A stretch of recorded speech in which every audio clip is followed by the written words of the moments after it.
République.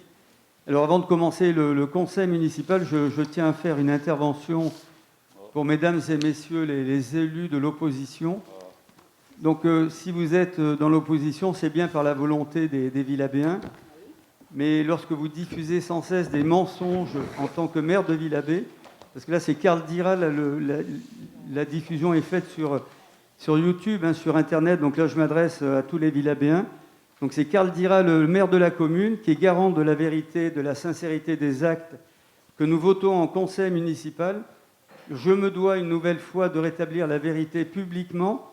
Je m'adresse donc aux internautes et à tous les Villabéens qui regardent cette émission, parce que nous ne sommes plus en campagne électorale, nous sommes dans le dur du sujet, puisque nous gérons au nom de toute la commune de Villabé les actions de Villabé. Je répète, le cirque naturel de l'Essonne est bien défini géographiquement et administrativement. Avec la majorité du conseil municipal, nous avons décidé de construire des logements et une école au Bas-Cornu sur des terrains constructibles qui ne sont pas dans le cirque naturel de l'Essonne. Et le maire de Villabé ne fait rien en catimini. Le maire de Villabé agit avec la décision du conseil municipal. Donc je ne peux pas laisser, bienvenue à M. Yughetti, je ne peux pas laisser des élus de la République diffuser des contre-vérités, des mensonges et des fausses informations. C'est pour ça que je m'adresse à la commune via le site YouTube. Voilà, je ne serai pas plus long, je souhaitais faire cette intervention, mais je me devais de donner des précisions à l'ensemble des Villabéens et puis des maires qui nous entourent aussi. Voilà, merci. Donc on va pouvoir commencer. Je peux répondre ? Oui, si vous voulez, mais il oui, n'y a pas de réponse. Trembaud-Dufresne, donc si, je vais répondre parce que nous n'avons jamais donné de fausses informations. Si, vous donnez des fausses informations. Au niveau du cirque de l'Essonne, que cela vous convienne ou pas, en tout cas, c'est un tout, c'est-à-dire qu'il y a à la fois les coteaux et à la fois la plaine. Non, mais bon, je ne vais donc, pas discuter. Mais moi, je vais commencer le conseil municipal. Vous ne pouvez pas dire qu'on a vous donné diffusez de fausses des informations fausses. Non. Le cirque de l'Essonne est défini géographiquement. Il y a un PLU qui existe, donc la zone protégée, elle est bien clairement définie.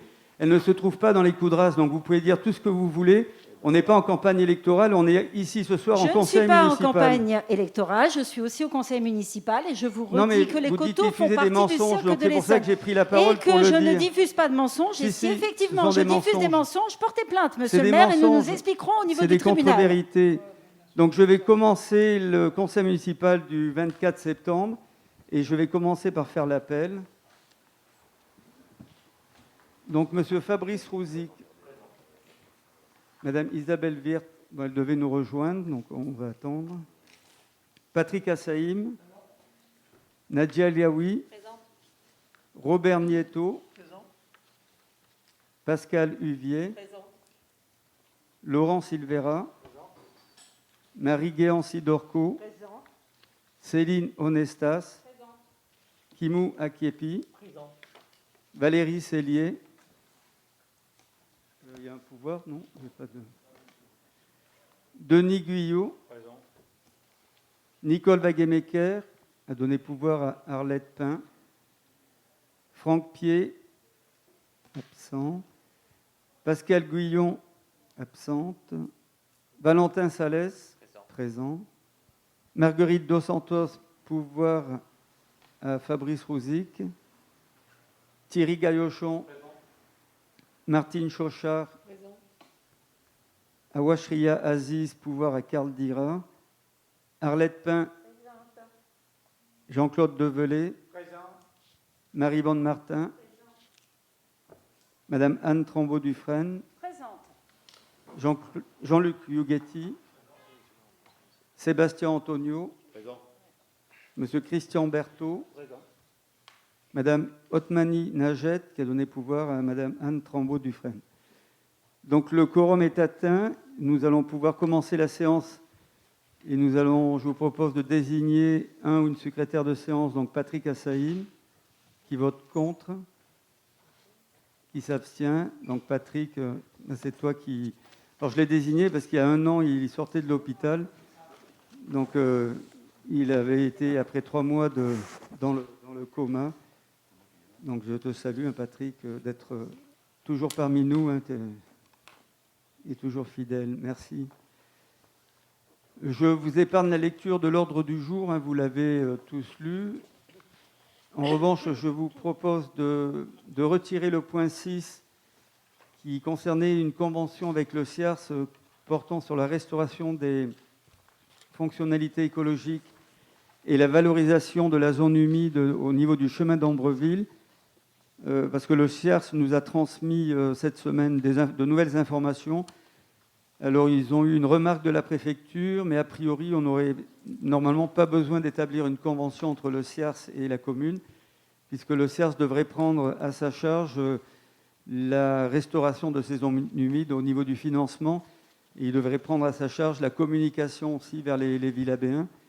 Donc ce point est retiré pour l'instant, donc si on doit le remettre, on le mettra lors du prochain conseil municipal.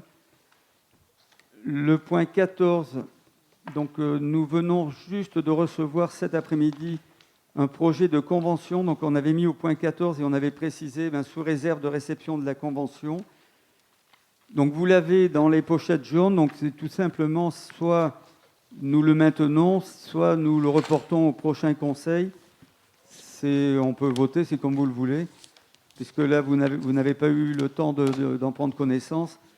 Il s'agissait d'une convention pour l'installation d'une nouvelle antenne concernant les téléphones portables.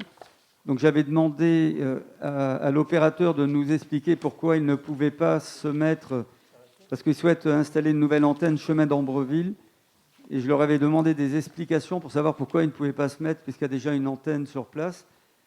Et là, ils nous ont donné des explications techniques qui certifient qu'ils ne peuvent pas se mettre dans l'antenne qui est... Vous savez, il y a une antenne chemin d'Ambreville en forme d'arbre. Et donc, ils sont obligés, a priori, techniquement, de positionner une antenne à côté. Donc. Ce qu'il faut que vous sachiez, c'est qu'ils nous avaient demandé l'autorisation de mettre une antenne dans les Brettes, ensuite dans le cirque de l'Essonne. Donc là, on leur a expliqué que le cirque de l'Essonne, et là, ils voulaient être carrément dans la zone protégée. On leur a expliqué que ce n'était pas possible. Et donc là, il restait cet emplacement parce qu'ils ont besoin de couvrir toute la zone pour leurs clients. Et puis ensuite, certainement pour la 5G. Oui, madame. Oui, donc Anne Trembaud-Dufresne. Donc, oui. Nous, on préférerait que ça soit reporté parce qu'il faut quand même qu'on puisse lire cette convention et qu'on puisse lire les éléments qui nous ont été apportés. Voilà. Donc, on le reporte. Le prochain conseil municipal, on vous donnera la date, mais je crois que c'est au mois de décembre. Le 16, le 11, non, le 11, 16 décembre. On vous le précisera tout à l'heure. Donc, on peut reporter ce point. Et puis ensuite, on a dû vous mettre la rectification du procès-verbal du 11 juin sur les points 13 et 26, comme vous nous l'aviez demandé, puisqu'il y avait des erreurs de comptage au niveau des voix vous concernant. Donc là, ça a été modifié. Donc vous devez l'avoir normalement aussi dans les pochettes jaunes. Elles y sont bien. Voilà, je crois que c'est tout ce qu'il y avait à vous dire.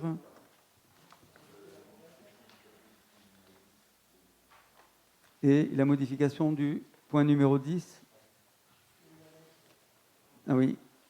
Concernant, oui, on a modifié aussi, vous aviez eu un tableau concernant les demandes de dérogation dominicale. Donc il y a un tableau qui a été modifié. C'était parce que c'est le magasin Carrefour qui nous a transmis de nouvelles dates. Ce qu'il faut que vous sachiez, mais on en parlera tout à l'heure, c'est que ça va être voté aussi en conseil communautaire après. Donc voilà, je vais donc commencer le premier point du conseil municipal. Donc la première délibération, ce sont les portées à connaissance des décisions depuis le dernier conseil municipal. Donc si vous avez des questions, oui, monsieur Sébastien. Oui, la décision MP de 2021-39, l'avenant numéro 1, Société Probinor, oui. 4140, je lis la petite phrase. Correspondant aux modifications introduites sur le parking du CCAS pose et fourniture d'un va-et-vient, habillage du puits existant en meulière, dépose et repose de clôture suite à modification. Oui. Monsieur le maire, pouvez-vous nous expliquer ce qui s'est donc passé, si explication il y a, et cela n'avait pas été prévu. De quelles modifications parlez-vous? Ben, les modifications, elles sont écrites, hein. Le marché a été passé avec la société Probinor.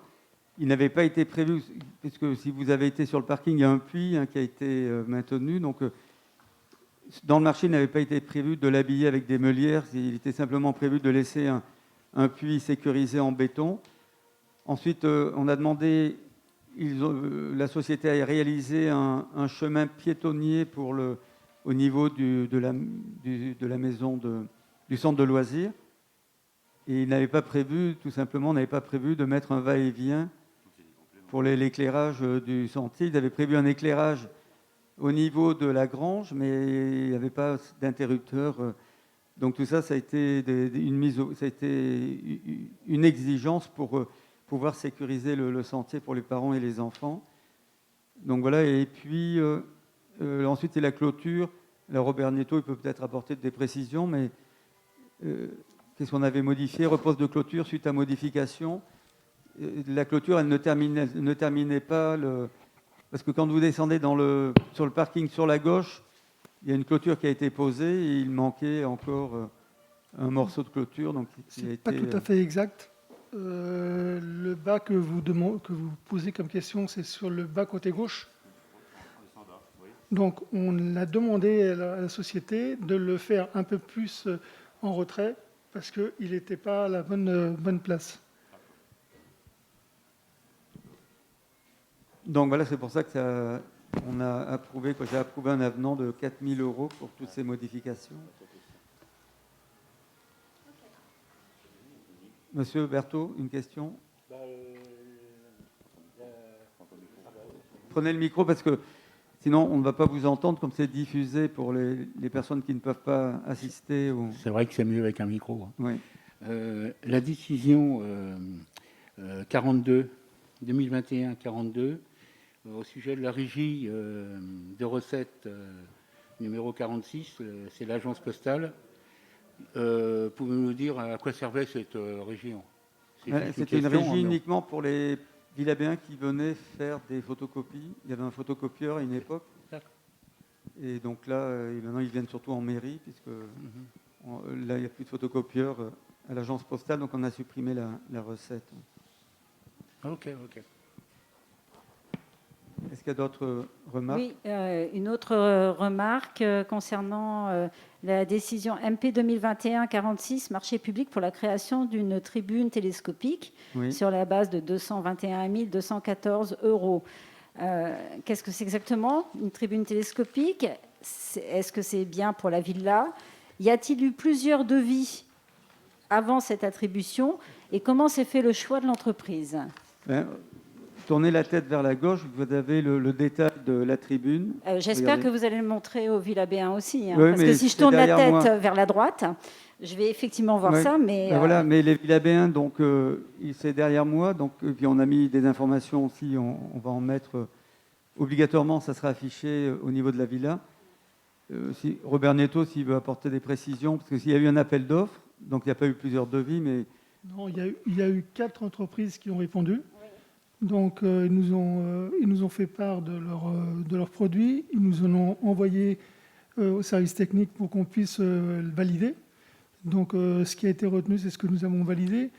Et une petite précision, les 221 214 € ne correspondent pas à la réalité de ce que la commune va supporter.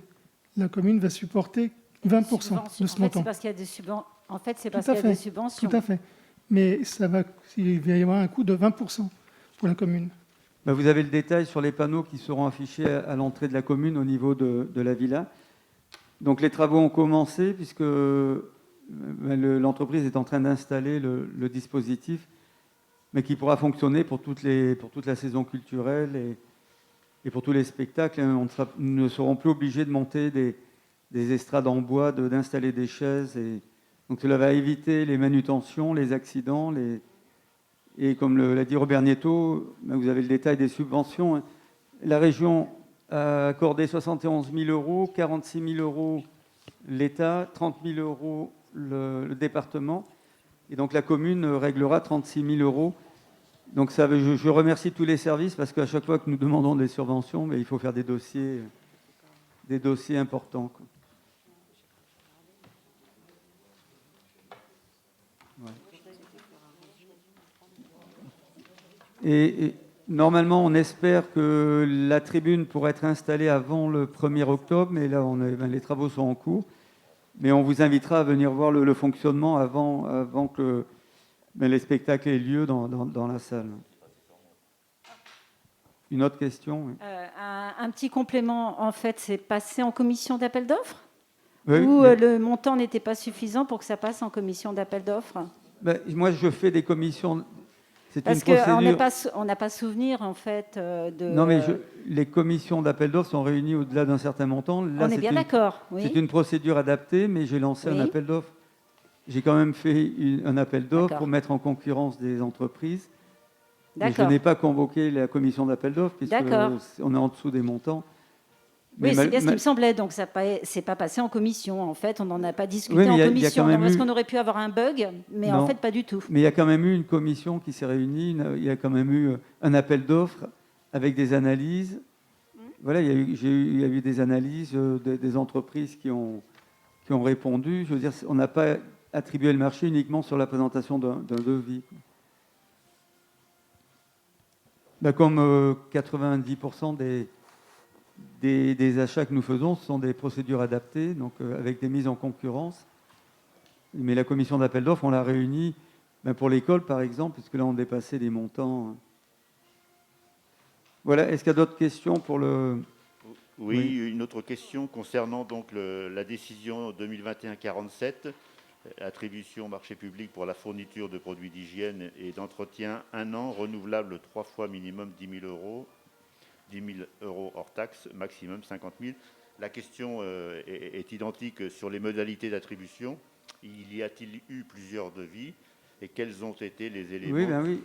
Là, il y a encore une procédure adaptée, donc je vous invite à venir. Vous pouvez consulter tous les dossiers. Ils sont... Là, vous pouvez venir en mairie. Oui, bien, mais c'est intéressant de vous entendre comme cela sur ces propos. Mais moi, je demande à chaque fois que vous soyez invité à toutes les commissions. Donc, si vous n'avez pas reçu l'invitation, je m'en excuse. Mais normalement, quelle que soit la procédure, le maire a demandé que les membres de la commission puissent être invités. Donc, soit vous ne l'avez pas reçu, mais qu'il y ait commission ou pas, j'ai demandé à ce que vous puissiez y participer. Donc, ce sont des procédures adaptées. Donc, à l'avenir, vous pourrez y participer. Y a pas de... Oui, parce que je vous confirme, effectivement, c'est monsieur Sébastien et moi-même en tant que suppléante sur la commission d'appel d'offres. Et nous n'avons pas été sollicités et on ne nous a pas demandé notre avis. Non, mais c'est pour ça que je réponds à monsieur le maire par rapport à ça. C'est-à-dire qu'après, je ne dis pas si c'est normal ou anormal. Je dis simplement qu'au niveau des commissions, nous n'avions pas eu effectivement les informations. Non, et nous n'avons pas participé à quoi que ce soit. Ce n'est pas une commission d'appel d'offres, ce sont des procédures adaptées. Seulement, le maire de Villabé a demandé à ce que, quelle que soit la procédure adaptée, vous puissiez être invité. Donc, si ça n'a pas été fait, je m'en excuse, mais la prochaine fois, vous serez invité. Non. Même si on fait un achat d'1 euro, vous serez informé, quoi. Tout l'argent qui est dépensé pour les Villabéens, tout est fait en toute transparence et en toute légalité, donc il n'y a pas de problème. Est-ce que vous avez d'autres remarques sur ce point? Non. Donc on passe au point numéro 2, qui est l'approbation du procès-verbal du conseil municipal. Donc nous avons bien reçu vos remarques et puis on a modifié donc le compte-rendu avec le décompte des voix pour les 1 ou 2 points.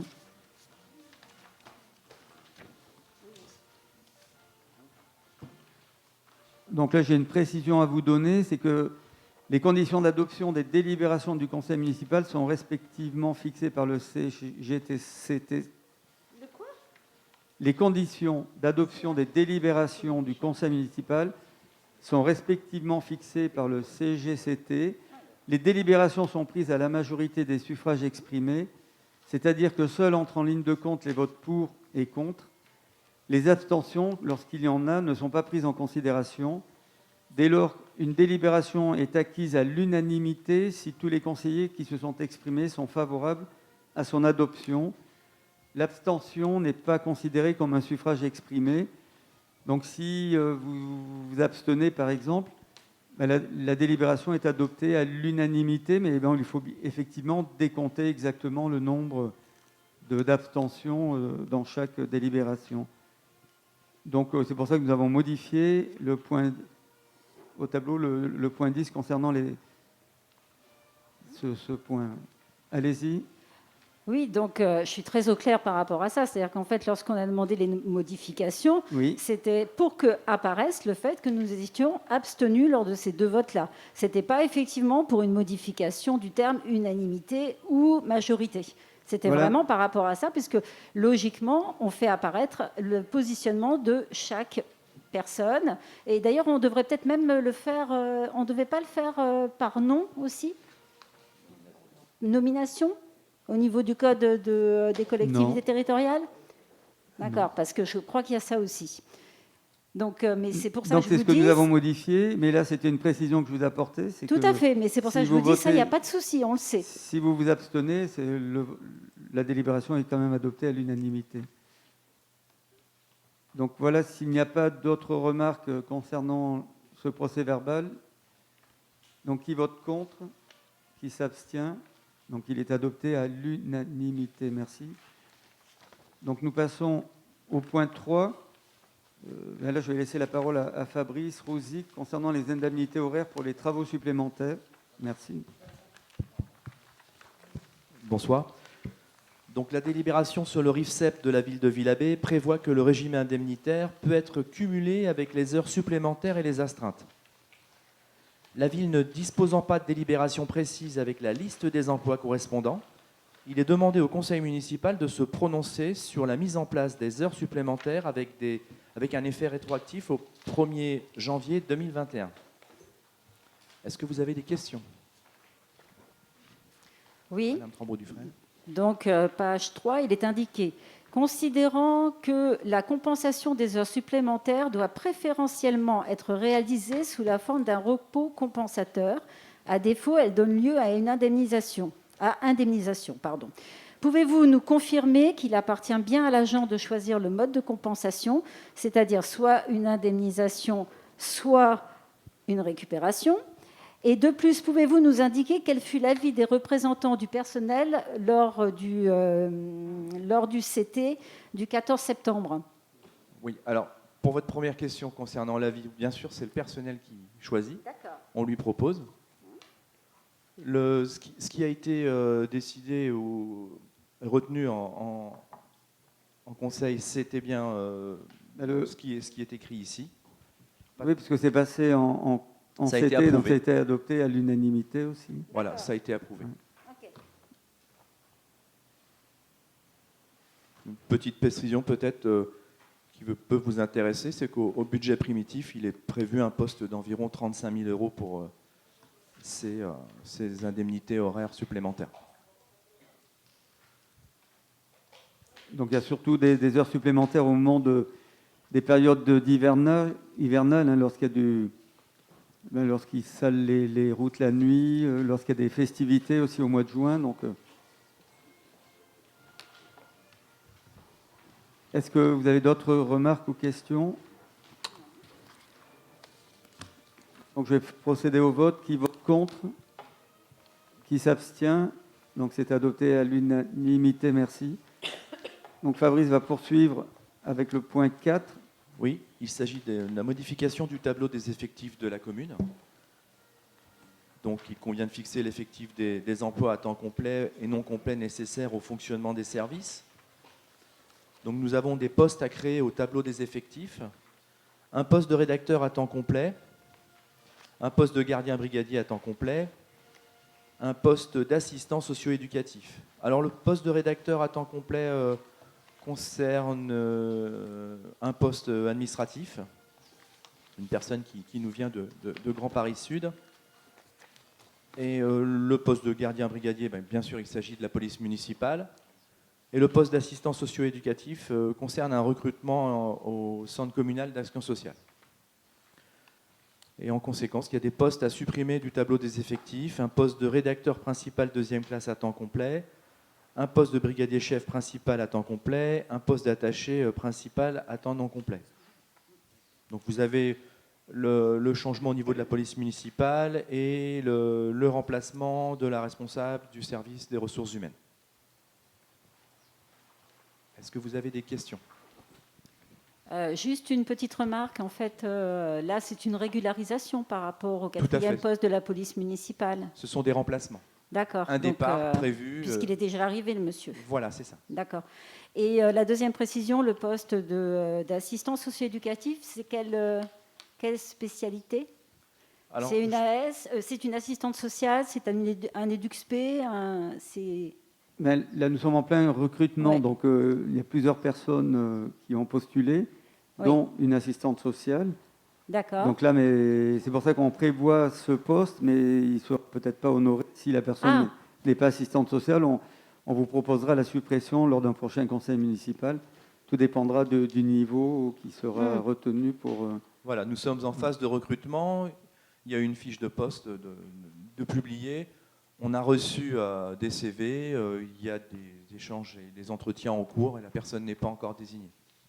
D'accord. Donc en fait, on a une régularisation ou deux et une création en fait réellement avec en attente de trouver la personne qui intervienne. Non, c'est un remplacement. Hein. La responsable du CCAS nous a quittés et on cherche à la remplacer. Et éventuellement... D'accord, elle excusez-moi, sera... mais là, je n'étais pas du tout informée qu'elle était partie. La Voilà. directrice du CCAS avec qui on travaillait est partie du CCAS. Tout à fait. D'accord. Okay. Donc, on cherche à la remplacer et puis, éventuellement, si on pouvait recruter une personne diplômée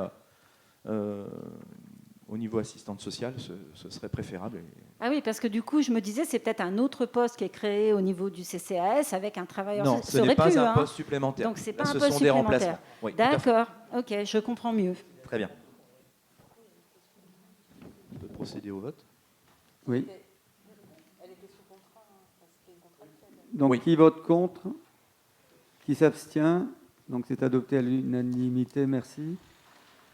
Donc, nous passons au point numéro 5 et je vais laisser la parole à Pascal Huvier, donc, qui va vous parler de la modification de la convention constitutive du Fonds de solidarité pour le logement de l'Essonne. Oui, donc en fait, depuis plusieurs années, le CCAS de Villabé est membre et soutient financièrement le groupe d'intérêt public pour le Fonds de solidarité pour le logement, donc le GIP FSL 91. Ce FSL 91, ce GIP, en fait, accorde sur le territoire de l'Essonne des aides financières sous forme de subventions et ou de prêts aux personnes qui, sous condition de plafond de ressources, entrent dans un logement, donc c'est de l'aide à l'accès, se trouvent dans l'impossibilité d'assumer leurs obligations relatives au paiement de leur loyer, donc c'est un aide au maintien du logement, et ont des difficultés à régler leurs fournitures d'eau, d'énergie, de téléphone et d'Internet. C'est un fonds social énergie FSE. Donc ce groupement, la représentation du CCAS au sein de l'Assemblée générale du GIP resterait d'une voix et le montant de la contribution s'élève à 829,95 € par an. C'est un recensement, c'est un montant par rapport au nombre d'habitants. Donc le conseil municipal doit donc approuver le projet de modification de l'article 2 de la convention constitutive subvisée portant sur la prorogation du groupement d'intérêt public dénommé Fonds de solidarité pour le logement de l'Essonne, donc pour une durée de 6 ans à compter du 1er janvier 2022 et dont le terme est fixé au 31 décembre 2027. Et autorise le maire à signer toute pièce consécutive à cette décision. Est-ce que vous avez des questions ?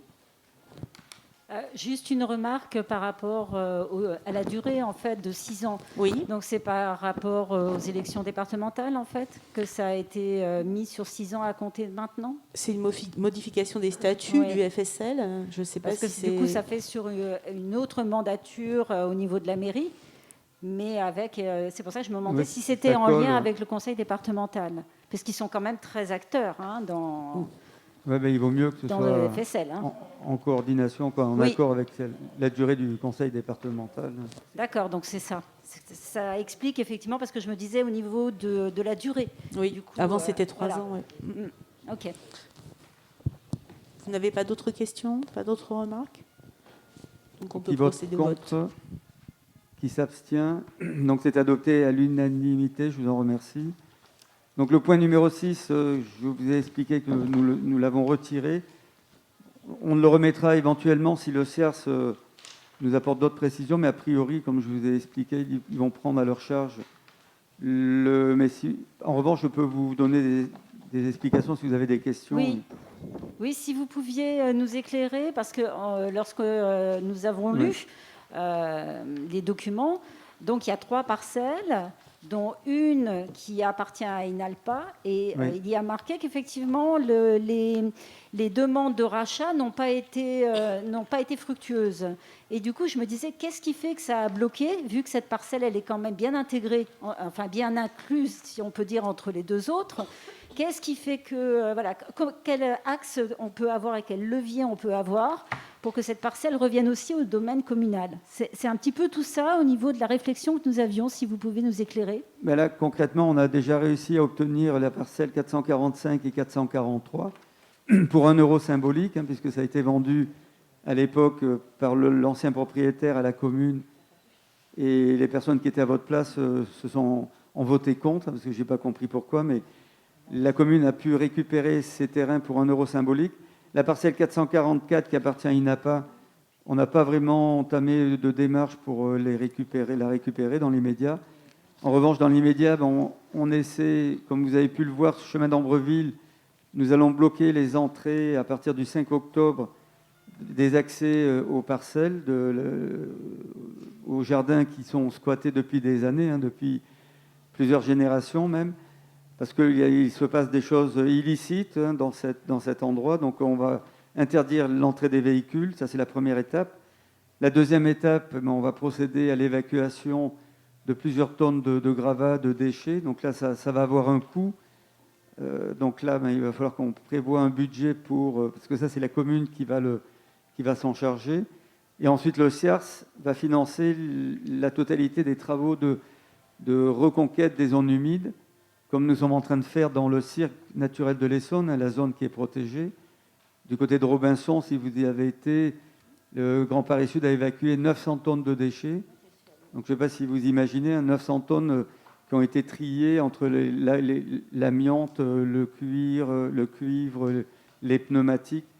Donc là, nous allons devoir faire la même chose, puisque les générations d'élus qui nous ont précédés n'ont rien fait dans cette zone. Donc on va s'en occuper, nous, à partir de 2022. Donc là, il va y avoir une évacuation, et puis on va rétablir la biodiversité, et puis la récupération de toutes les zones humides, puisqu'on est là vraiment en bordure de l'Essonne. Donc ça va se faire par étapes. Et ensuite, on a en projet d'installer des jardins familiaux. Donc là, voilà, ce sera l'occasion d'en parler tout à l'heure. Et ces jardins familiaux, l'objectif, c'est de redonner aux Villabéens qui le souhaiteront, parce que dans cette zone, pour l'instant, il y a surtout des personnes qui viennent de Paris, de Corbeil. On ne sait pas trop d'où ils viennent. On est en train d'essayer de les recenser depuis 2 ans. Mais il y a des populations inconnues qui circulent dans cette zone.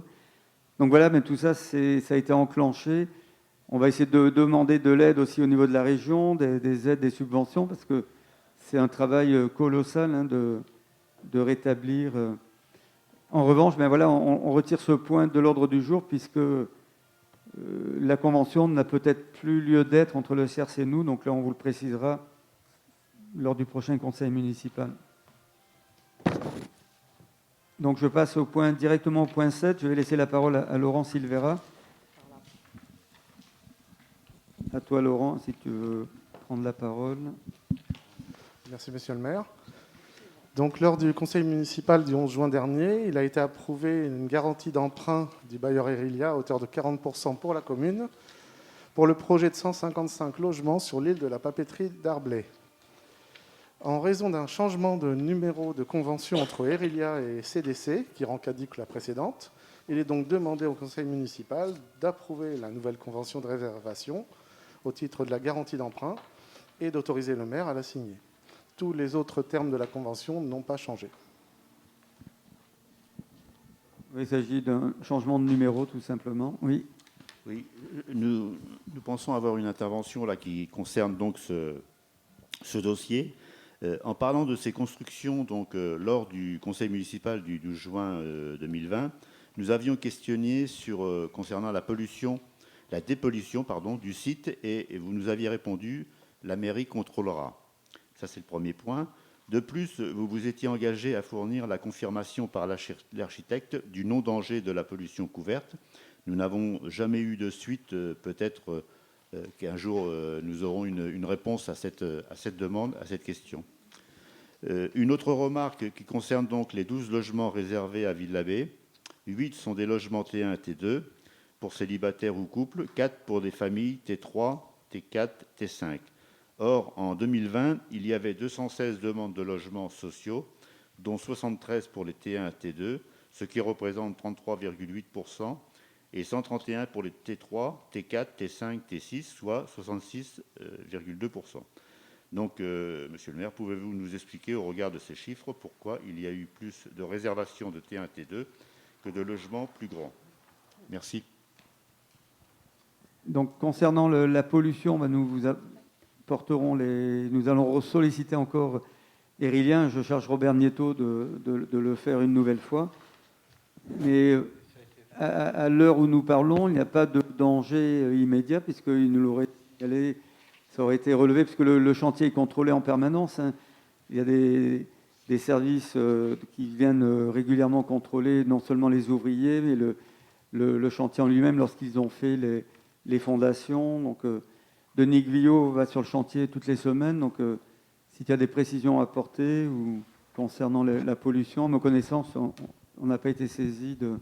Il n'y a pas grand-chose à apporter de plus. Hein. Quand je me rends là-bas, je rencontre souvent une dame qui vient contrôler justement la pollution des sols. Elle va dans plusieurs endroits sur l'île, elle fait des prélèvements. Après, il y a des résultats d'analyse, mais a priori, la dépollution a été faite. On peut toujours redemander effectivement s'il y a un certificat technique de dépollution, mais a priori, ça a été fait. Et c'est toujours contrôlé en cours. Voilà. Donc, ce que vous souhaitez exactement, ce sont les résultats des analyses, ou ça, on peut leur demander qu'ils nous les communiquent. Je pense qu'ils veulent le certificat, c'est ça? Oui, de toute façon, on pourra leur demander. Tout simplement un certificat qui confirme donc le bien fondé du travail exécuté. Voilà. Ok, on demandera. Ensuite, vous avez posé une autre question concernant la typologie des logements. Celle, elle avait été définie au départ suivant les demandes qui étaient faites au niveau de la commune. Et comme vous le savez, on a d'autres programmes de logement donc sur Ville-l'Abbé, donc avec une répartition aussi entre des T3, T4, T2. Et en plus, nous avons pu récupérer les logements donc, de Grand Paris Sud. Et généralement, la préfecture nous attribue ces quotas pour la première attribution de logement. C'est ce qu'ils ont fait sur les logements d'Unity, donc la préfecture nous a donné la totalité de ces logements pour que la commune puisse les attribuer, mais avec des critères bien précis concernant les revenus, l'origine des demandeurs. C'est des critères très, très stricts. Donc voilà, je ne vois pas si vous avez d'autres questions. S'il n'y a pas d'autres questions, nous allons procéder au vote. Donc pour l'approbation de cette convention, qui vote contre, qui s'abstient, donc ça fait 5 abstentions. Donc c'est adopté. Alors c'est adopté à l'unanimité. Merci. Donc je passe au point numéro 8.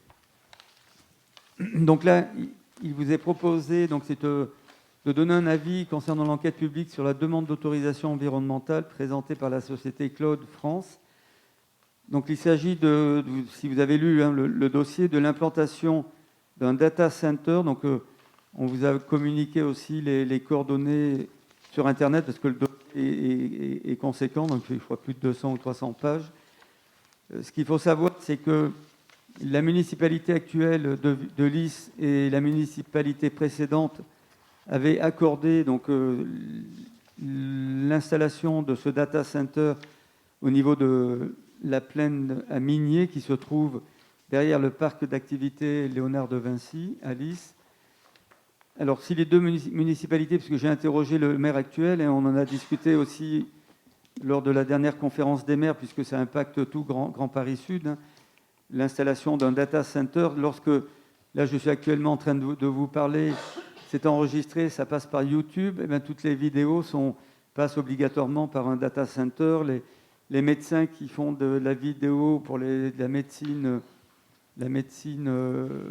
virtuelle ou à distance passent par des data centers. Et on a besoin, sur le territoire de Grand Paris Sud, il y en a déjà 2 de data centers. Il y en a un à Tigerie et un autre qui est implanté à Lieusaint.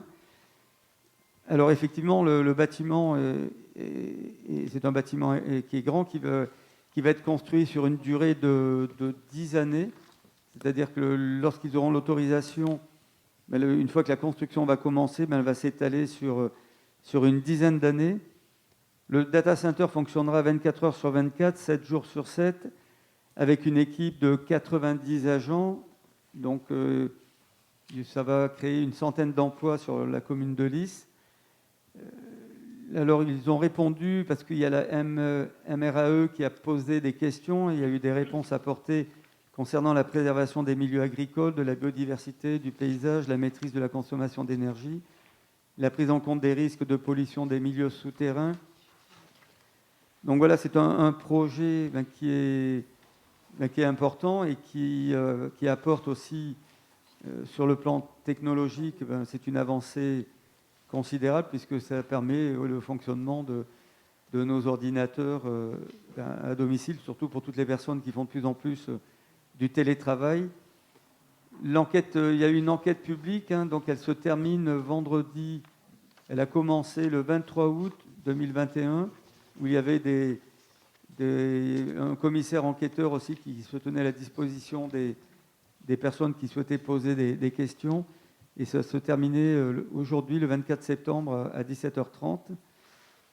Voilà, si vous avez des questions... Alors oui, ce qui est important, c'est que la préfecture demande que nous récupérions la chaleur fatale, parce que ces ordinateurs dégagent de la chaleur. Donc l'objectif, c'est de récupérer cette chaleur qui pourrait alimenter, comme on l'a fait à Évry-Courcouronnes, en utilisant la chaleur du centre de traitement des déchets. Donc on ramène la chaleur dans les immeubles, dans les habitations. Il y a aussi un projet avec les agriculteurs pour installer des serres qui seraient chauffées donc à proximité du data center. Donc voilà ce que je peux vous donner comme précision. Donc là, ce soir, il vous est proposé de donner un avis favorable, comme la commune de Lys qui est concernée. La commune de Lys va donner un avis favorable, et il est demandé à toutes les communes de Grand Paris Sud de se prononcer aussi sur l'implantation de ce data center sur la commune de Lys. Si vous avez des questions, allez-y. Alors, le premier point, c'est donc ce point qui est débattu là ce soir. L'enquête publique est, elle, close depuis 17h45. Donc, ça veut dire que si l'enquête publique est... C'est-à-dire que nous, on va rajouter ensuite au niveau du conseil municipal une délibération. Mais et ça ne rentre pas dans l'enquête publique. L'enquête publique, elle concerne les habitants de Lys. Non, elle concernait tout le monde, puisque vous l'avez même affiché à Villabé. Donc, oui, mais plus particulièrement ceux qui sont à proximité du data center. Oui, mais ce que je veux dire, c'est que l'avis de la délibération en question, elle se fait plus tard. Et en fait, elle se fait en dehors de l'enquête publique. Et donc, vous avez été donné votre avis. Vous avez été donné votre avis pour l'enquête publique ou... Non, je ne vous demande pas ça, là. Non, mais moi, je vous pose la question. Mais je vais vous le donner. Voilà, je vais vous le donner, parce que je vais vous le donner l'avis du groupe, en tout cas là-dessus. Parce que nous avons des interrogations sur ce type de projet.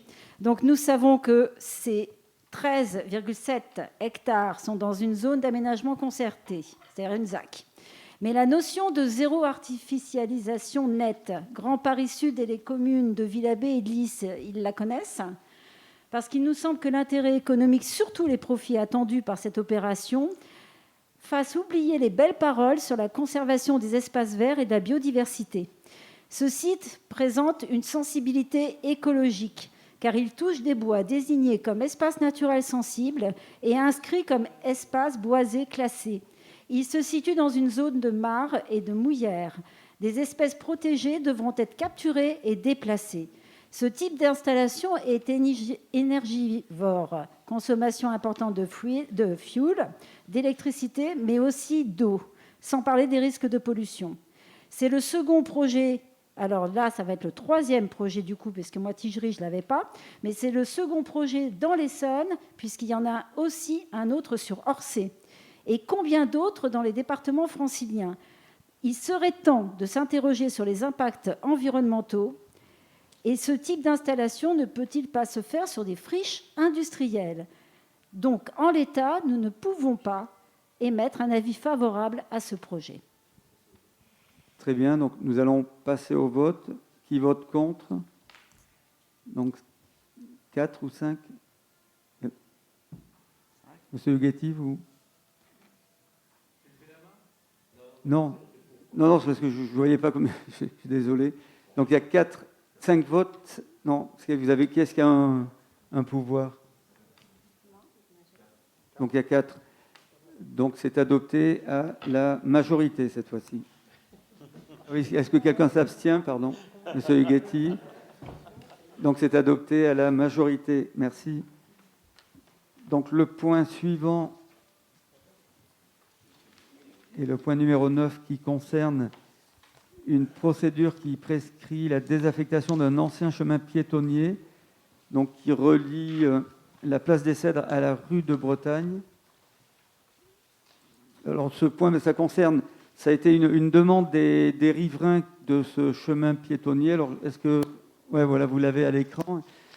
Donc là, il est visible, hein, on a bien un chemin piétonnier, seulement depuis plus de 20 ans, il est fermé au niveau de la rue de Bretagne. Il a été fermé par les prédécesseurs, hein, parce qu'il y avait des regroupements de voitures, de bruit intempestif. Donc il n'est plus utilisé. Ensuite, c'est un chemin qui permet l'accès, malheureusement, à l'arrière des maisons par des gens peu intentionnés qui peuvent rentrer dans les habitations. Donc là, ça a été une demande des riverains de pouvoir fermer ce chemin, puisqu'il n'est pas utilisé. En revanche, la commune l'entretenait, ou le faisait entretenir en sous-traitant une entreprise qui s'occupait de l'élagage, de la tonte. Donc nous avons réuni l'ensemble des riverains concernés pour savoir si toutes les personnes souhaitaient acquérir, parce que l'objectif c'était de leur revendre au prix des domaines la parcelle qui était contiguë à leur jardin. Et donc, ce qui vous est proposé ce soir, c'est de procéder à la première étape, c'est-à-dire c'est de la désaffectation du chemin. Ensuite, l'étape suivante, ça va être la vente des différentes parcelles. Donc, il faudra faire un bornage aussi. Donc là, les propriétaires sont d'accord pour financer parce que là, pour faire un bornage, ça a un coût, hein, il faut faire venir un géomètre. Donc là, elles sont prêtes à financer le bornage pour pouvoir ensuite faire l'acquisition de cette parcelle. Alors là, j'ai été récemment interrogé par le syndic, parce qu'il y a un syndic de copropriétaires, hein, je ne sais pas si vous le saviez, mais il y en a un qui fonctionne toujours, a priori, dans cet espace. Donc il s'interrogeait parce que nous ne les avions pas consultés, mais c'est bien un terrain communal, hein, ce n'est pas un espace qui appartient au syndic, à la copropriété. Donc là, ils pourront informer tous les copropriétaires de cette opération. Et en revanche, je leur ai demandé, donc par la suite, je vais enclencher des procédures de rétrocession, parce que dans cette zone, il y a encore des rues qui appartiennent à la copropriété, alors qu'elles sont entretenues par Grand Paris Sud, par la commune. Donc voilà l'étape suivante. La première étape, c'est de désaffecter ce chemin. L'étape suivante, ça sera d'opérer la rétrocession des rues qui existent encore. Voilà. Est-ce que vous avez des questions ou des remarques ? 3 questions, une remarque. Alors c'est vrai, nous avons pris attache avec certaines personnes habitant le secteur pour avoir confirmation que le conseil syndical était bien informé de ce projet. Et c'est pour ça qu'ils sont tombés des nues et qu'ils ont donc pris attache auprès de vous. Les membres du conseil syndical vous ont donc transmis un certain nombre de questions. Pouvez-vous nous préciser lesquelles et quelles ont été vos réponses? De plus, ce petit chemin avait initialement, normalement, une utilité. Pourriez-vous nous indiquer laquelle? Enfin, si un riverain ne souhaite pas acquérir une parcelle enclavée, que se passera-t-il? Je veux bien répéter tout ce que je viens de vous dire, mais je vous ai dit que le chemin, depuis plus d'une vingtaine d'années, il n'avait plus d'utilité, À quoi il servait avant? Il y a une utilité avant, je pense que s'ils ont fait... Il y a une trentaine d'années, peut-être qu'il servait de chemin, justement. Je ne sais pas, c'est pour ça que je vous pose la question. C'est-à-dire qu'il y avait une utilité, voilà, suppose, quand il y a eu le découpage... C'était une voie d'accès entre la rue de Bretagne et la place des Cèdres. Seulement, mes prédécesseurs, comme je le répète, ont fermé cette voie d'accès en mettant des haies. Ils ont clôturé l'espace parce qu'il y avait des rassemblements. Là, nous sommes en 2021, mais en 1980 ou 90, des jeunes se rassemblaient, faisaient du bruit. Donc, ils ont pris l'initiative de fermer cette haie. Et elle n'était plus... Après, il y a peut-être des gens qui promenaient leurs chiens, mais il y avait surtout des gens mal intentionnés qui pouvaient passer par là pour rentrer dans les jardins. Et c'est pour ça que les propriétaires m'ont contacté pour demander... Ça n'a pas été une initiative de la commune, hein. Ça a été à la demande des riverains. Donc on a été à l'écoute des riverains, nous les avons réunis. Alors effectivement, nous n'avons pas contacté Foncia, parce que c'est Foncia qui gère le syndic de copropriété. Mais c'est un terrain communal, donc là maintenant, tous les copropriétaires sont informés. Donc je ne vois pas quel peut être le problème, puisque... Ensuite, vous m'avez demandé si une personne ne souhaite pas faire l'acquisition. Il ne fera pas l'acquisition, mais la personne qui est en face fera l'acquisition de la totalité de la parcelle. C'est ce que nous ont dit les 8 propriétaires. Alors, il y en a peut-être un, c'est celui qui réside au numéro 3, je crois. Mais celui qui est en face, au numéro 7, il prendra la totalité de la parcelle. Et est-ce qu'on vous a mis le montant aussi de... Peut-être dans ce document-là, mais... Si vous l'avez dans le document de présentation, on vous a mis le document qui a servi lors de la réunion, parce que nous avons fait la réunion pendant le Covid, hein, en visio, je crois que c'est 13 000 €. Voilà, vous avez le montant qui a été défini par les domaines, qui vous permet de... Là, vous avez tous les éléments qui ont été diffusés le jour de cette réunion. Et c'est une demande des riverains, de tous les riverains, donc... Voilà, donc s'il n'y a pas d'autres questions, je vais passer au vote. Et j'ai répondu donc à toutes les questions du syndic, hein, puisqu'il m'a envoyé ces questions. Donc qui vote contre? Qui s'abstient? Donc c'est adopté à l'unanimité, je vous en remercie. Donc là, on reverra certainement ce point dans un prochain conseil, puisqu'on va passer aux étapes suivantes de bornage et de vente. Ensuite, le point numéro 10. Donc là, je vais laisser la parole à Laurent Silveira concernant la dérogation au principe de repos dominical. Merci, monsieur le maire. Donc, dans les établissements de commerce de détail où le repos hebdomadaire a lieu normalement le dimanche, ce repos peut être supprimé les dimanches désignés pour chaque commerce de détail par décision du maire prise après avis du conseil municipal. Je rappelle que ce nombre de dimanches ne peut excéder 12 par année civile. Et lorsque le nombre de ces dimanches atteint 5, la décision du maire est prise après avis auprès de l'EPCI, dont la commune est membre. Donc, après concertation avec les entreprises locales, la commune de Villabé envisage de déroger à la règle du repos dominical des salariés et propose la liste des dimanches suivantes qui est annexée au présent document. Donc, il est demandé au conseil municipal de se prononcer sur ces dérogations. Monsieur Sébastien. Oui, on n'avance pas dans ce dossier. C'est-à-dire que les années passent et on est toujours sur le même scénario. Alors ça peut faire rire. Moi, ça ne me fait pas rire parce que les salariés, ils n'ont pas le choix. On leur dit ou vous acceptez cette contrainte ou vous allez voir ailleurs. Donc c'est un vrai problème. Mais le problème peut être résolu si on écoute à un moment donné les intervenants. Quels sont ces intervenants? Ce sont les organisations syndicales, par exemple, les organisations patronales qui peuvent se réunir autour d'une table et inviter le législateur à entendre le message. C'est ça.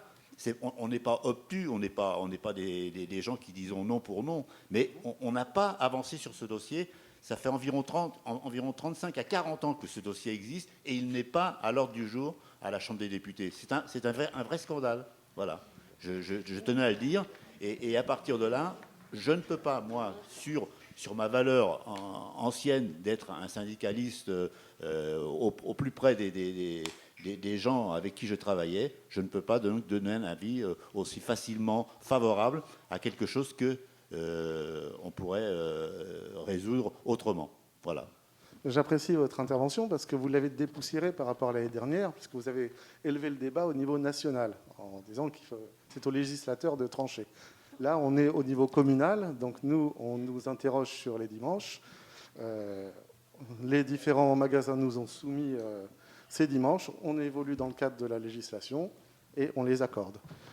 Pour avoir été souvent faire mes courses, par exemple à Carrefour le dimanche, je n'ai pas trouvé un seul chef de rayon, un seul chef de secteur dans les rayons. Les rayons sont vides, mal rangés. Il n'y a pas un salarié qui traîne. La plupart des gens que l'on trouve en caisse ou à l'accueil, ce sont des étudiants qui sont bien contents de pouvoir avoir un petit pécule en plus pour subvenir à leurs besoins. Et s'il y a un salarié, et j'en connais certains Villabéens qui y travaillent, quand je les croise, ils sont très contents de travailler le dimanche parce qu'ils sont payés double. Et ils me disent aussi être très favorables au 24 et au 31 parce qu'ils ont des payes supplémentaires. Ils ne sont pas payés. Eh bien, moi, c'est ce qu'ils me disent. Hein. Je les ai eus en direct. Voilà. Bon, s'il n'y a pas d'autres remarques, nous passons au vote. Qui vote contre? Voilà. Qui s'abstient? Donc c'est adopté à la majorité. Merci. Le point suivant, c'est le point numéro 11. Je laisse la parole à Fabrice Rouzy concernant le contrat de relance et de transition écologique et sociale. Oui, donc il s'agit du CRTES. Donc le gouvernement souhaite simplifier et unifier les dispositifs de contractualisation existants au service des priorités stratégiques de chaque territoire et de l'État. Il s'agit ni plus ni moins que d'un système pour accorder des subventions et des soutiens financiers. Donc le CRTE est signé pour 6 ans. Il illustre la généralisation d'un nouveau mode de collaboration entre l'État et les collectivités territoriales. Le Conseil de la communauté d'agglomération Grand Paris Sud, Seine-Essonne-Sénart, a voté le 26 juin et a approuvé la convention d'initialisation du contrat de relance et de transition écologique et sociale assignée avec l'État. Donc l'agglomération s'engage ainsi dans un contrat de relance et de transition écologique et sociale. Et l'ambition est de définir avec l'État un cadre de travail expérimental pour un territoire d'exception aboutissant à un contrat spécifique État Grand Paris Sud. Donc la communauté d'agglomération pilote les demandes, les organise et le conseil municipal de Villabé doit décider des actions à intégrer au CRETS, donc à se positionner. Il convient donc d'intégrer des projets structurants du mandat ainsi que des projets d'investissement d'une certaine ampleur afin d'obtenir des soutiens financiers. On vous propose donc de retenir le 3e groupe scolaire pour un montant hors taxe de 9 530 000 €, le parc forestier urbain des Jardins d'Ambreville pour un montant hors taxe de 300 000 €, TTC, pardon, 300 000 €. On y rajoute des projets bien avancés comme celui de la tribune télescopique que nous avons évoqué tout à l'heure. On a déjà eu 46 000 € hors taxe de décile.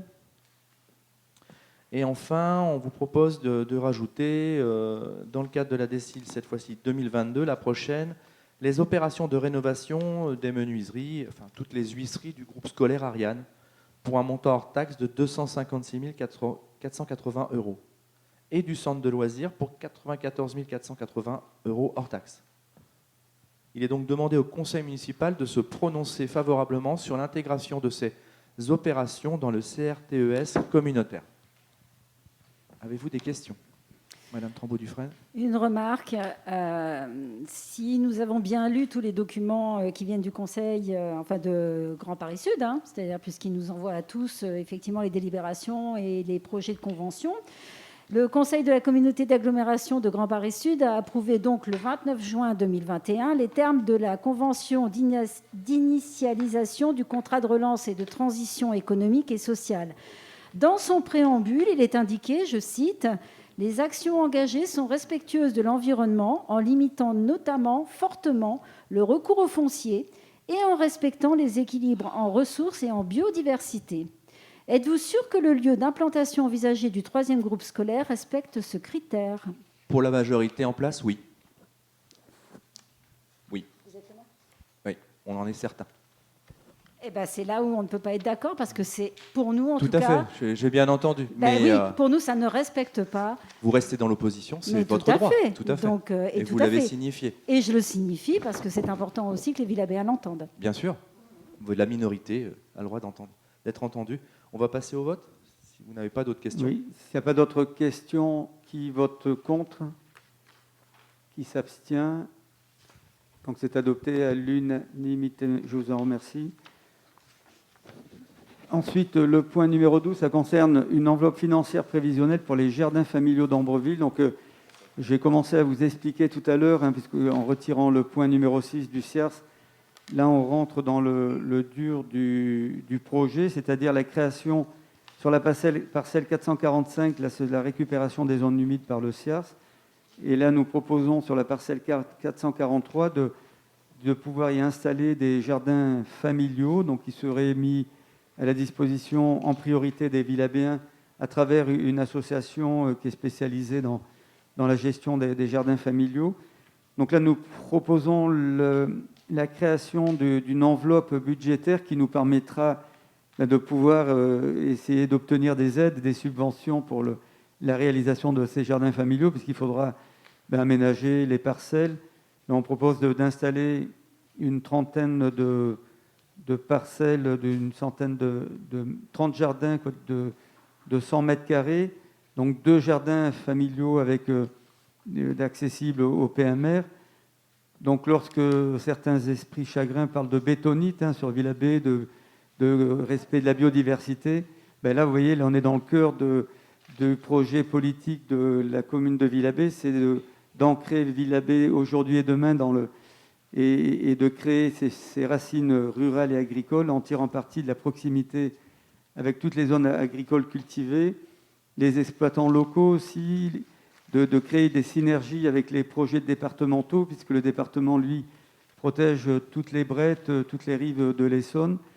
L'objectif, il y a des projets de création d'une légumerie en lien avec le domaine de Montaugé et avec les associations locales, dont le Serment Villabéen, avec son musée de la vigne. Donc tout ça, c'est ancré dans nos gènes, dans notre ADN.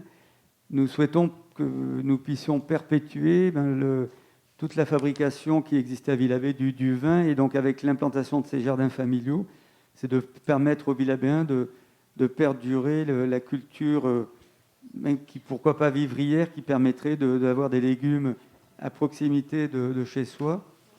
Et tout ça, c'est aussi dû avec l'arrivée des logements, puisque si nous créons des logements sociaux, et là, moi, je ne parle pas de bétonite, mais lorsque certains parlent de bétonite, moi, je parle de familles, de mamans qui ont divorcé avec des enfants qui ont besoin ou de papas qui ont besoin de logements pour pouvoir abriter leur famille. Donc, tous ces logements sont en cours de construction pour leur permettre de venir vivre à Villabé. Et voilà, ces futurs jardins familiaux font partie de tout ce projet que nous mettons en œuvre aujourd'hui. Et pour les mettre en œuvre, il faut aussi des finances. C'est pour ça qu'on a envisagé, vous avez le détail du budget que cela pourrait représenter concernant l'aménagement. Là, on a évalué à peu près à 300 000 euros TTC la création de ces parcelles. Et le fait de voter cette enveloppe financière va nous permettre dès maintenant d'aller chercher des aides au niveau de la région ou du département. Voilà, est-ce que vous avez des questions ou des remarques sur l'enveloppe financière prévisionnelle pour la création des jardins familiaux d'Ambreville? Non, Monsieur Berthaud. j'ai juste une question. On y accède comment à cette parcelle 443? Puisque la 444, pour l'instant, Oui.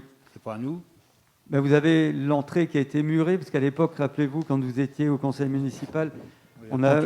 Arrêtez de... Mais non, mais je vous dis simplement... Maintenant, ça fait la 7e année, presque Voilà, bientôt mais, la 8e année. C'est Alors, historique. arrêtez de parler de l'ancien temps, quand même. Non, mais lorsque vous étiez... Ça commence à être un petit peu dur, et je l'ai dit aux habitants. Lorsque vous étiez... Ça fait 7 ans que vous êtes là, et arrêtez de parler des anciens. Non, mais avancez. Je ne parle pas des anciens. Vous me posez une question. Je vous dis que lorsque vous étiez au conseil municipal, on a une centaine de Roms qui s'étaient installés derrière le mur que vous avez bâti au niveau de la voie de chemin de fer. Donc notre objectif, c'est de casser ce mur et de l'ouvrir à la population villabéenne en y instaurant des jardins familiaux. Tant que les jardins familiaux ne seront pas aménagés, le mur restera. Vous avez un mur à proximité du passage sous la voie ferrée et qui avait été construit à l'époque par M. Ramé parce qu'il y avait eu une centaine de Roms qui s'étaient installés, qui ont été évacués, je m'en rappelle très bien. Donc voilà, l'accès il va se faire tout simplement par là, mais pour l'instant, tant que les jardins familiaux ne seront pas installés, le mur restera. Il y a un mur qui avait été monté avec des moellons. Mais ça... Et puis ensuite, si on peut acquérir la parcelle d'INAPA, pourquoi pas, on aura accès à l'Essonne. Oui, une autre question. Je complète par rapport à cette parcelle. Pourquoi le choix de la 443 et pas celle qui est plus proche d'accès sur la 446? C'est une question... C'est tout simplement parce que c'est le CIERS finance la récupération des zones humides. Et dans cette zone-là, éventuellement, il faut qu'on négocie avec le CIERS parce que là, ils vont récupérer, comme ils sont en train de le faire à Essonne, comme ils vont rétablir les zones humides avec des ruisseaux, des végétations, on ne peut pas implanter tous les jardins familiaux dans cette zone. Peut-être qu'on pourra en mettre au nord de la zone. Ouais, là, ce sont des contraintes. C'est un respect en fait de l'écosystème au niveau de l'autre parcelle qui empêche la mise en place de jardins familiaux. C'est ça? D'accord. Sinon, effectivement, il aurait été préférable de mettre des jardins familiaux à proximité de l'Essonne. Mais là, compte tenu des exigences pour le respect de la biodiversité et des contraintes hydrologiques, on est obligé de les déplacer dans cette parcelle-là. S'il n'y a pas d'autres questions, je vais procéder au vote. Qui vote contre? Donc, qui s'abstient? Donc, c'est adopté à l'unanimité. Je vous en remercie. Le point numéro 13, ça sera le dernier puisqu'on a enlevé le 14. Ça concerne des remboursements de frais indus. Donc là, nous procédons, je crois qu'on a déjà vu ça en conseil municipal ponctuellement, parce que dans l'avenue Cassiopée, il y a des rangées d'arbres de chaque côté et régulièrement, on a des racines qui détruisent des réseaux chez les riverains. Donc là, on a été obligé, il y a un villabéen qui a fait intervenir une société un dimanche. Alors, je ne sais pas si ça vous est déjà arrivé, mais quand ça arrive, quand tous les réseaux d'assainissement débordent, quand tout est bouché. Donc là, ils ont fait appel à une entreprise. Et là, ce qu'il vous est proposé, c'est de rembourser l'intervention qui a eu lieu. Alors, ce qu'il faut que vous sachiez, c'est que depuis quelques semaines, on a demandé à Grand Paris Sud, qui gère l'assainissement, de venir plus régulièrement faire des visites avec des caméras et puis d'intervenir pour éviter que se produise ce genre de problème. En revanche, les racines, elles soulèvent aussi les trottoirs. Donc là, on intervient régulièrement aussi pour couper les racines, rétablir le trottoir pour éviter les accidents. Sinon, la solution, ça serait d'enlever tous les arbres, mais ça serait dommage, parce que là, on a quand même des arbres qui ont été plantés il y a une trentaine d'années. Et donc là, ce soir, il vous est proposé de rembourser la famille qui a demandé l'intervention d'une entreprise un dimanche. Une question, M. Sébastien? Oui, une question qui vient donc dans la fin du texte. Cela veut dire quoi à la demande expresse de la Direction générale des finances publiques?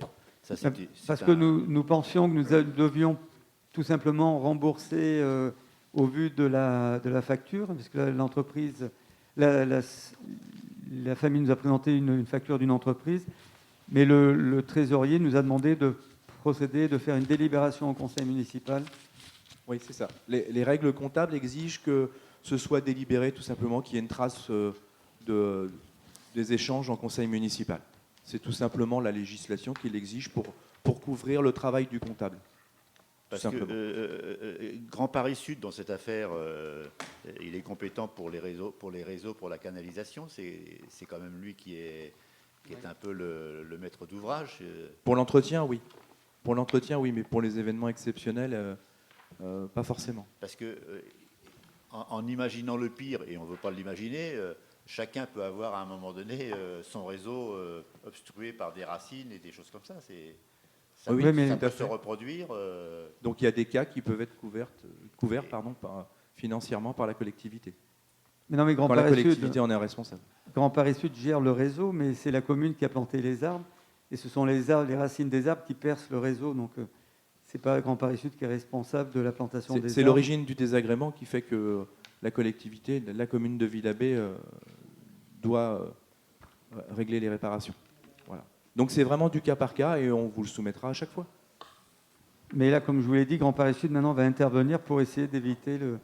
C'est vrai que s'ils peuvent faire de la prévention et éviter d'avoir une facture qui arrive au cas par cas, on est bien d'accord que ça serait quand même beaucoup plus chouette pour tout le monde. Parce que la solution préconisée par les riverains, c'est d'abattre les arbres. Et oui, non, mais c'est pour ça on a tendance à s'y opposer. Non, mais ça, je peux l'entendre.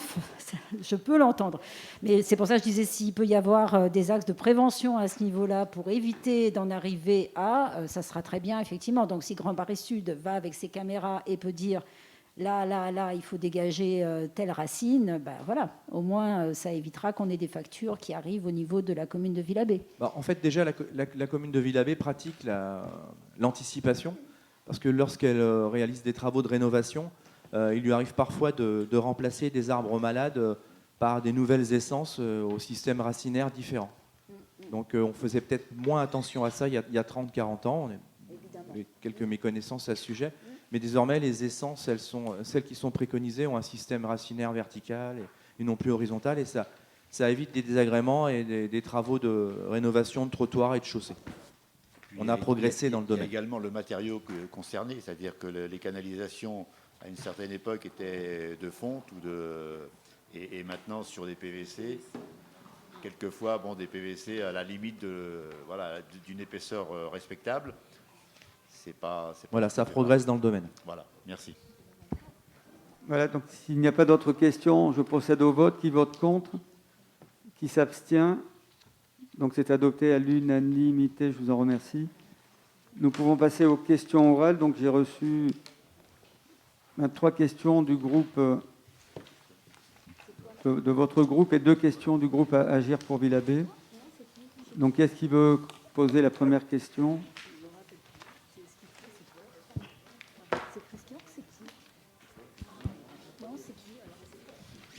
Je vais vous la poser. Abri de bus, rue du Chemin Vert, à proximité du gymnase et ses affiches publicitaires. Cet abri du bus sert exclusivement au ramassage scolaire, puisqu'il n'y a plus de ligne de bus à cet endroit de Villabé. De plus, quelquefois, certains jeunes s'y abritent dans l'attente de l'arrivée de leurs moyens de locomotion. Il est idéalement placé pour toutes les promotions publicitaires, puisque toutes celles et ceux qui utilisent notre complexe sportif passent à côté ou à proximité. Or, ces derniers temps, on foisonnait des publicités, soit pour de l'alcool, soit pour des jeux en ligne ou paris. C'est sûrement légal, mais cela pose un problème, sachant que ce lieu est surtout fréquenté par nos jeunes publics particulièrement vulnérables. Vous en conviendrez, l'alcool et les jeux ne font pas bon ménage avec le sport et la santé publique. Comme la MILDECA, mission interministérielle de lutte contre les drogues et les conduites additives, l'a écrit fort justement, en tant qu'adultes responsables, il nous revient de prévenir des conduites à risque et protéger nos jeunes. Aussi pourriez-vous intervenir auprès du publicitaire DECO pour lui demander de ne plus mettre ce type de publicité à cet endroit et faire intégrer cette clause dans le contrat qui est passé avec cette société. Merci. Donc notre réponse, le marché de mobilier urbain de notre commune est issu d'un groupement de commandes entre Villabé, Lys, Bondoufle et Évry-Courcouronnes. En 2018, une procédure d'appel d'offres a attribué ce marché au groupe Deco pour une durée de 17 ans.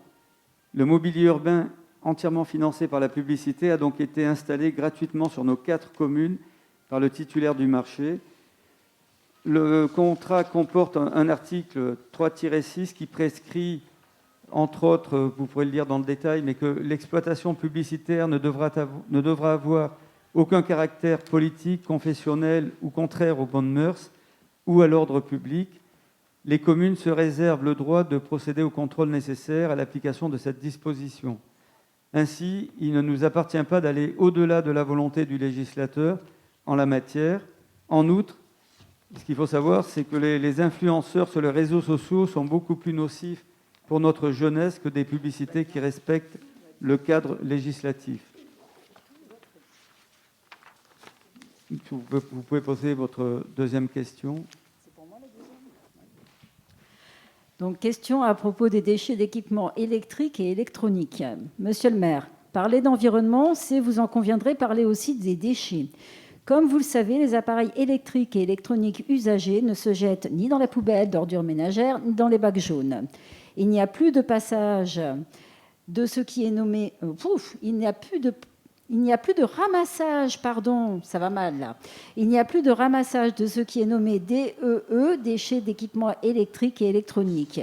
Il faut se déplacer vers une déchetterie ou un point collecte pour les plus petits appareils. Alors, pourquoi ne pas organiser une collecte citoyenne ? Réfléchir sur la faisabilité, déterminer un rythme, un emplacement et pourquoi pas une pré-collecte pour celles et ceux qui ne sont pas véhiculés. C'est possible à condition de le vouloir. Par exemple, Écologique, en partenariat avec Emmaüs et Envie, organise ce type de collecte de la cafetière au lave-linge. Il doit sûrement exister d'autres organismes similaires. Même si, nous le savons bien, la collecte et le traitement des déchets sont des compétences de l'agglomération, nous pouvons aussi être imaginatifs et créer un projet qui allie le recyclage et le bien-vivre à Villabé. C'est un sujet qui pourrait faire l'objet d'une commission extra-municipale et nous sommes prêts à y réfléchir avec vous. Donc notre réponse, chaque année, la France met sur le marché environ 1,5 million de tonnes de nouveaux appareils et recycle plus de 340 000 tonnes de produits usagés. Donc c'est à titre indicatif. Pour répondre à ces enjeux sanitaires et environnementaux, l'Union européenne a légiféré et a instauré des directives et puis qui obligent les États et surtout les fabricants à prendre en compte les déchets d'équipements électriques. Au niveau national, ces enjeux ont justifié la mise en place d'une filière de gestion spécifique de ces déchets fondée sur le principe de responsabilité élargie des producteurs des équipements. Votre proposition est intéressante, mais se heurte donc au risque de déresponsabiliser les professionnels. En effet, l'éco-contribution fait partie de notre quotidien. Nous la payons tous au moment de l'achat d'un appareil électronique et électrique. Son montant s'ajoute au prix de vente du produit et apparaît de façon visible sur chaque ticket de caisse. Les producteurs doivent collecter les D3E. Les consommateurs ont déjà payé pour cela. Les producteurs doivent mettre en place des procédés de récupération qui s'imposent. Vous précisez qu'il n'y a plus de ramassage, alors parlons-en. Lorsque nous déposions chaque mois tous nos encombrants dans nos rues, ceux-ci étaient systématiquement recyclés par les gens du voyage, qui les éparpillaient avec un grand dynamisme à proximité de nos habitations. Aujourd'hui, la collecte existe, elle est organisée, sécurisée sur rendez-vous. Certes, nous devons encore apporter dans nos déchetteries certains produits. Quant aux personnes âgées ou non véhiculées, nos services techniques ont toujours proposé ou trouvé une solution adaptée. Voilà, si vous voulez poser votre troisième question. Monsieur le maire, vous avez eu l'heureuse initiative de mettre des barrières sur une partie de la rue du Chemin Vert pour protéger les piétons. Pourquoi ne pas continuer jusqu'au gymnase en mettant par exemple des petits poteaux de couleur, comme cela a été fait en centre-ville ? Cela permettrait de sécuriser les passants lors des manifestations sportives quand le trottoir devient une aire de stationnement. Certains autres endroits de Villabé pourraient fort bien se prêter à ce type d'aménagement Et nous pensons plus particulièrement au chemin piéton Côte d'Ormois. Certes, la signalétique a été repeinte, mais ne serait-il pas judicieux d'envisager autrement sa sécurisation au vu de la circulation sans cesse grandissante? Donc notre réponse, la sécurisation des cheminements piétonniers est au cœur de notre action municipale et nous vous le rappelons à l'occasion de nos commissions des travaux et de sécurité où nous vous présentons tous les projets d'amélioration. Nous sécurisons du mieux que nous pouvons et autant que possible. Effectivement, notre gymnase connaît le week-end une grande affluence de véhicules et nous devons concilier véhicules et piétons. C'est pour cette raison que la rue du Chemin Vert a été mise en sens unique au niveau du stade et qu'un parking au niveau des terrains de tennis existe. Nous étudions actuellement la faisabilité de poursuivre la pose de barrières ou de potelets à proximité du gymnase Paul Poisson, au niveau de la Côte d'Ormois et sur l'ensemble des points sensibles de la commune, afin de sécuriser les nombreux piétons. Pour votre parfaite information, la pose des barrières rue du Chemin Vert a représenté un investissement de 8 000 € pour la commune. Voilà, merci. Donc, le groupe Agir pour Villabé, qui est-ce qui me pose la première question concernant le PLU? Oui, monsieur le maire. Patrick Assailly. Oui, donc cette question concerne la rentrée des classes. La rentrée non, des c'est classes... le PLU. La première question, c'est le PLU. Oui, c'est moi. Merci, monsieur le maire. Donc, la révision du PLU de notre commune est en cours. Est-ce que vous pouvez nous en dire un petit peu plus, s'il vous plaît? Donc, ma réponse. L'enquête publique, sous couvert d'un commissaire enquêteur, a débuté le 13 septembre et se terminera le 13 octobre. J'invite tous les Villabéens à venir consulter les dossiers et à nous faire part de toutes les remarques qu'ils jugeraient utiles pour notre belle commune. D'ailleurs, je vous invite à venir lire les remarques très positives de nos concitoyens dans le registre de l'enquête. Ce PLU est une véritable avancée, car jusqu'à présent, les PLU précédents n'avaient pas de vision globale de l'intérêt général. Cet intérêt général qui prend en compte les besoins sociologiques des Villabéens, les contraintes géographiques, historiques, mais surtout qui anticipe sur l'extension future de notre commune. Ainsi, de nombreux espaces verts sont préservés, protégés, tout en prévoyant des zones d'habitation à taille humaine, adaptées et en corrélation architecturale avec l'existant. Une école sera construite au Coudras. Nous n'étions pas obligés de le faire, mais un espace boisé en compensation sera créé au niveau de la ferme de Villoison. C'est la volonté de toute notre équipe municipale que de préserver la biodiversité. 1000 arbres seront aussi plantés sur la commune d'ici 2026. 180 arbres ont déjà été plantés. Le choix des essences a été défini par les meilleurs pépiniéristes de notre région. Je suis très fier et vraiment enthousiaste car ce PLU, qui a été déterminé en concertation avec les Villabéens, avec nos communes voisines, démontre que l'avenir de notre commune a été pensé et imaginé en adéquation avec la très grande majorité de nos concitoyens.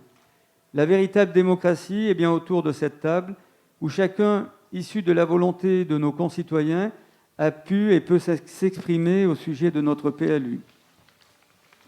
La deuxième question qui concerne la rentrée scolaire. La rentrée scolaire.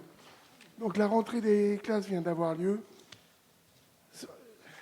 Quelles sont les mesures sanitaires mises en place par la commune? Et quels sont les effectifs cette année?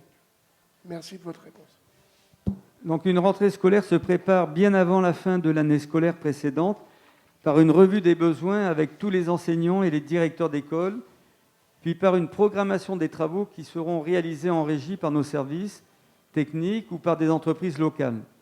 Cette année encore, une fois des classes, des couloirs, des sanitaires de nos 2 groupes scolaires ont été rénovés. Une inspection de tous les tableaux numériques a aussi été réalisée. Il y a eu aussi des travaux dans les cours afin de sécuriser et d'éviter les chutes et les blessures. S'agissant des mesures sanitaires, nous avons mis en place les mesures qui avaient très bien fonctionné lors de l'année précédente, sans brassage des enfants dans les cours ou dans les cantines. Ainsi, ce sont 636 enfants qui ont pu être accueillis dans d'excellentes conditions pendant les temps scolaires. 98 élèves à l'école maternelle Ariane, 175 élèves à l'école Ariane, 107 élèves à l'école maternelle Jean Jaurès, 256 élèves à l'école élémentaire Jean Jaurès. Je n'oublie pas le périscolaire puisque les enfants sont sous la responsabilité de la mairie, le matin à partir de 7 h, pendant le repas de midi, le soir ou à l'étude, et les mercredis dans notre centre de loisirs. Un travail collaboratif entre les élus, le responsable du périscolaire et les animateurs a permis de mettre en place un cycle de rendez-vous pendant le créneau de midi où nous proposerons aux enfants qui le souhaitent de participer à des ateliers éco-citoyens. Ces ateliers sont basés pour cette année sur le thème du civisme et du respect de l'autre.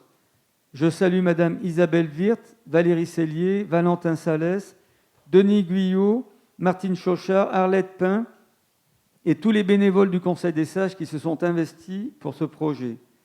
Je peux vous certifier que l'ensemble des personnels communaux est sur le pied de guerre pour assurer ces missions indispensables. Ils ont d'ailleurs assuré la continuité du service public à l'occasion de la grève de jeudi dernier à l'école maternelle Ariane. Voilà, nous en avons terminé avec les questions diverses. Le conseil municipal, quelques informations qui vont défiler derrière moi. Donc, vous avez le parking qui a été ouvert le 1er juillet, qui est accessible maintenant à l'ensemble des Villabéens de 8 h à... j'espère qu'ils ne l'ont pas fermé parce qu'il y avait une réunion donc de 8 h jusqu'à 20 ou 21 h. Ensuite, nous avions postulé à un budget participatif concernant la plantation de 1000 arbres pour Villabé, 1000 arbres pour la planète. Et à partir du mois d'octobre, vous allez pouvoir voter pour un autre projet communal. C'est la récupération de 2 millions de litres d'eau pluviale qui vont nous permettre d'économiser 2 millions de litres d'eau potable, puisque cela va nous permettre d'arroser avec de l'eau de pluie au lieu d'arroser avec de l'eau potable. Nous avons commencé à installer des récupérateurs d'eau au cimetière. Donc parlez-en autour de vous, au cimetière. Il y aura des récupérateurs d'eau au niveau de la maison de l'enfance, dans les écoles, au service technique. Demain, je vous donne rendez-vous pour la cérémonie d'accueil des nouveaux Villabéens à 11 h dans cette salle. Mais juste avant, nous aurons la cérémonie en hommage aux harkis et aux forces supplétives à 10 h. Donc à 10 h, pour ceux qui peuvent y participer, il y aura une cérémonie rue Claude Mouchel. Et ensuite, à 11 h, on enchaînera avec l'accueil des nouveaux arrivants. Là, vous avez, ça répond aux questions qui ont été posées précédemment, une image de des futures estrades donc, amovibles qui sont en cours d'installation à la villa. Nous poursuivons, nous avons repris les réunions de quartier samedi dernier. Donc samedi, nous vous donnons rendez-vous, je vous donne rendez-vous pour ceux qui peuvent y participer, à venir rencontrer les habitants de Delinotte, donc à partir de 16 h. Dimanche, il y a un vide-grenier. Vous voyez qu'à Villabé, le soleil ne se couche jamais. Donc on continue dimanche avec le vide-grenier. Donc je demande à tous les volontaires d'être présents à 6 h du matin pour aider donc, les personnels municipaux à l'installation du vide-grenier. À quelle heure ? 5h30. La semaine bleue, donc Pascal, si tu veux en dire un mot pour nos amis... Parce que là, Pascal travaille... Oui, la semaine bleue, comme vous le voyez, il y a un programme bien chargé. Donc, on a eu un réel succès cette année parce que toutes les séances sont complètes. Donc, on va pouvoir partager des moments avec nos aînés dans ces moments d'activité. Et la semaine se terminera le samedi à midi avec un repas pour les familles qui le souhaitent, les seniors qui ne souhaitent pas ou qui ne peuvent pas venir. On leur remettra un colis, donc il sera distribué à partir du lundi et le vendredi pour les Villabéens qui ne souhaitent pas participer ou qui ne peuvent pas participer au repas. Là, c'est pour Céline, si tu peux parler du lancement de la séance culturelle, de la saison culturelle, qui aura lieu le 1er octobre. Oui, alors ça commence le 1er octobre, l'ouverture de la saison culturelle. Donc je vous invite tous à venir participer à ce spectacle, manger. Et on va manger des assiettes, c'est ça ? N'oubliez pas, le samedi 2 octobre, Donc les vendanges par l'association au Sarment Villabéen. Donc malheureusement cette année, je crois qu'il n'y a pas beaucoup de raisins. Ils ont fait les vendanges à Ormois. Au lieu de récolter 240 kilos, ils en ont récolté 40. Donc c'est pas une saison.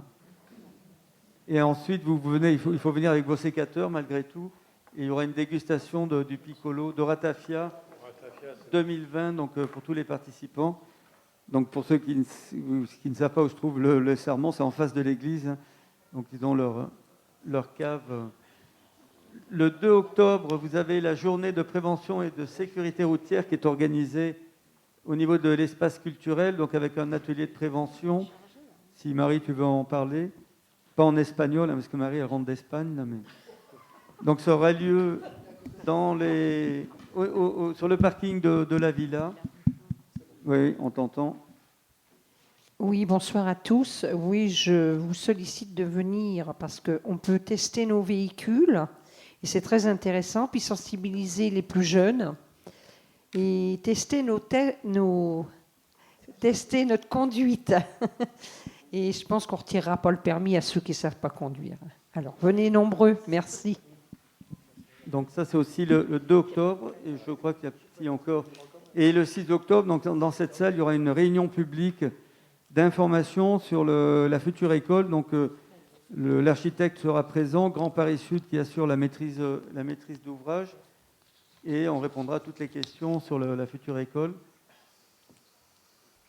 Le jeudi 21 octobre, donc là, il y aura une sortie organisée. Ça, c'est le service culturel. Hein, donc, c'est à Ris-Orangis, au centre Robert Desnos. Une information, j'ai été invité avec un groupe de maires de l'Essonne à participer à une rencontre au Maroc. Donc là, ça a été une invitation qui a été transmise par la consul du Maroc. Alors pour ceux qui s'en rappellent, en 2018, Villabé, nous avions organisé une semaine du Maroc ici en faisant venir des artisans, en organisant un spectacle. La consul du Maroc était venue inaugurer et donc ça nous a permis de créer des liens avec ce pays. Et sur Villabé, on a une population d'origine marocaine assez importante aussi. Donc là, j'y participerai. Là, j'ai reçu cet été, alors là, en toute transparence, hein, j'ai eu la visite d'une députée de la Côte d'Ivoire et elle souhaitait que nous organisions des rencontres. Elle a même fait publier dans le journal national notre rencontre ici à Villabé. Et elle souhaitait organiser au mois d'octobre une rencontre avec tous les enfants de la Côte d'Ivoire, avec une commune c'est une commune qui a plus d'1 million d'habitants. Donc vous voyez la proportion. C'est quoi le nom de la commune ? Voilà. Et donc c'est Yopougon. Mais vous voyez, la Villabé, 5000 habitants, là c'est 1 million d'habitants, donc elle souhaiterait que l'on entame des liens de collaboration. Alors moi, je lui ai répondu, je dis que c'était un peu prématuré parce que à Villabé, on n'a pas beaucoup de familles d'origine de la Côte d'Ivoire pour entamer des liens. Alors j'ai proposé j'ai donné cette information à Michel Bisson, le président de Grand Paris Sud, parce que Grand Paris Sud a une direction qui s'occupe des relations internationales. Mais au niveau de Grand Paris Sud, on a surtout des accords avec la Mauritanie, le Sénégal et le Mali. Et on n'a pas d'accord avec la Côte d'Ivoire. Donc là, je lui ai répondu pour l'instant par la négative. Mais je me permets d'intervenir parce que c'est un projet qui pourrait être très intéressant sur du jumelage au niveau d'une école avec une école.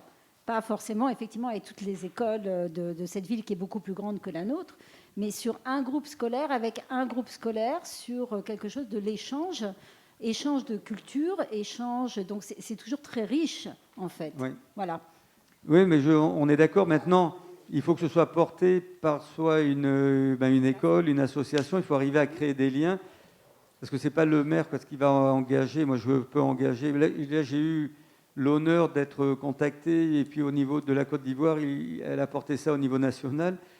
Mais pour aller plus loin dans cette démarche, comme vous le dites, il faudrait qu'une école puisse commencer à prendre. Ça pourrait travailler en commission scolaire, et éventuellement en associant des directeurs d'école pour voir éventuellement si ça correspond à quelque chose. Parce que c'est dans la diversité qu'on fait la richesse. Oui, mais c'est pour ça que on est Villabé. Vous le savez, on accueille ici toute une communauté du Vietnam. Régulièrement, ils viennent fêter le jour de l'an. On accueille le Laos. C'est une commune qui est au carrefour des civilisations. Et on a le Laos, le Vietnam, le Maroc, la Côte d'Ivoire maintenant. Donc, et c'est ce qui nous enrichit. Donc, maintenant, mais il faut pouvoir aller au-delà. Et puis, il faut travailler sur le sujet.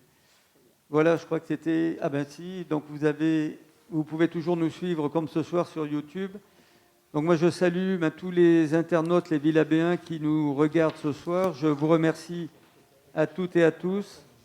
Et le prochain conseil, vous devez avoir la date, a été fixée le 16 décembre. Donc ce sera un jour avant les départs en vacances pour les vacances de Noël, puisque les vacances sont le vendredi 17. Et là, ça sera un jeudi, donc le jeudi 16 décembre. Voilà, merci. Je vous donne rendez-vous demain pour la cérémonie en hommage au harkis à 10h et puis à l'accueil des nouveaux arrivants. Merci à toutes et à tous.